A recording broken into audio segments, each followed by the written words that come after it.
Des personnages sulfureux, mystérieux, certains en fuite, d'autres en prison ou morts dans des conditions suspectes. Tous font partie de l'enquête tentaculaire ouverte en 2013 sur un éventuel financement libyen de la campagne de Nicolas Sarkozy en 2007.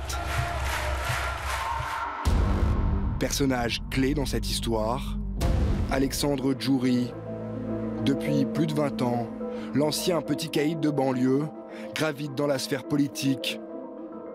Proche de Jacques Chirac, de Dominique de Villepin et Nicolas Sarkozy, son rôle, celui d'intermédiaire dans des affaires financières en Afrique et au Moyen-Orient. Recherché par la justice, l'homme d'affaires franco-algérien en cavale depuis septembre a été interpellé le 8 janvier dernier à son arrivée à l'aéroport de Londres.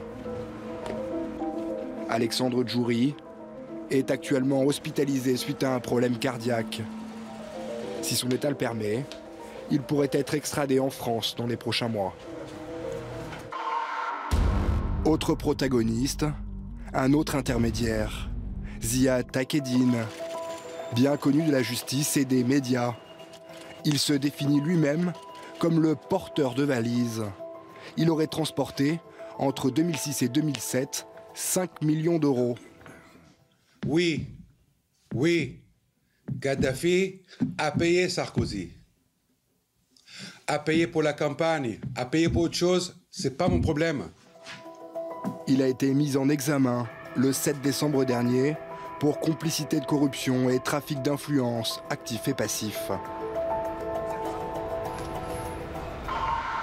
Autre mise en examen dans ce dossier, l'ancien ministre de l'Intérieur et directeur de campagne de Nicolas Sarkozy en 2007, Claude Guéant.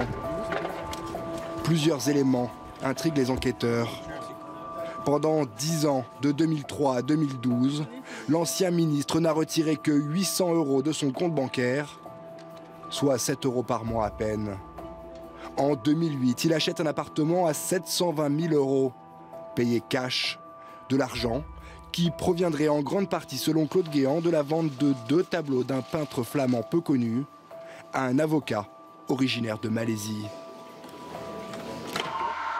Dans ce dossier, la justice française aimerait également entendre Béchir Saleh, le trésorier et le directeur de cabinet de Mouammar Kadhafi.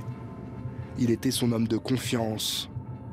Rapatrié en France, après la chute du dictateur libyen, il aurait été exfiltré du territoire le 3 mai 2012 par l'intermédiaire d'Alexandre Djouri. Installé en Afrique du Sud, il a été grièvement blessé par balle dans sa voiture début février. Depuis, il aurait trouvé refuge aux Émirats arabes unis.